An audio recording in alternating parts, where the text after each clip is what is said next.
சென்னையில் விவசாயம் குறித்து நடைபெற்ற அறிவியல் வரைபட கண்காட்சியில் வெற்றி பெற்ற மாணவிகளுக்கு சான்றிதழ்கள் வழங்கப்பட்டன. சென்னை எத்திராஜ் கல்லூரியும் வெண்டிரார் அறக்கட்டளையும் இணைந்து விவசாயம் விவேகம் என்னும் தலைப்பில் நவீன காலத்தில் விவசாயத்தின் முக்கியத்துவம் குறித்த அறிவியல் வரைபட கண்காட்சியானது நடைபெற்றது. கல்லூரி வளாகத்தில் நடைபெற்ற இந்த கண்காட்சியை விஐடி கல்லூரியின் துணை முதல்வர் சங்கர் விஸ்வநாதன் சிறப்பு விருந்தினராக கலந்து கொண்டு திறந்து வைத்தார். வெண்டிரார் அறக்கட்டளையின் தலைவரான மனநல மருத்துவர் சுசித்ராவும் விஸ்வநாதனும் போட்டியில் பங்கேற்ற மாணவிகளுக்கு ஆலோசனைகளை வழங்கினர். கடந்த 4ஆம் தேதி தொடங்கிய இந்த கண்காட்சியில் 200க்கும் மேற்பட்ட மாணவிகள் பங்கேற்று தங்களது வரைபடங்களை காட்சிப்படுத்தியிருந்தனர். அதில் சிறப்பான வரைபடங்களை காட்சிப்படுத்தி 15 மாணவிகளுக்கு சான்றிதழ்கள் வழங்கப்பட்டன.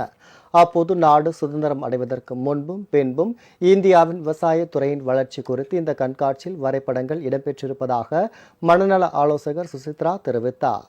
1947க்கு முன்னாடி எப்படி விவசாயம் இருந்தது அப்படிங்கிறதுக்கு மாணவிகள் வரைபட கண்காட்சி பண்ணியிருக்காங்க. 2024க்கு மேலேயும் எப்படி இப்போ இருக்கிற ஆர்கானிக் ஃபார்மிங் எல்லாம் கொஞ்சம் கொஞ்சமாக டெவலப் ஆகிட்டு வருது.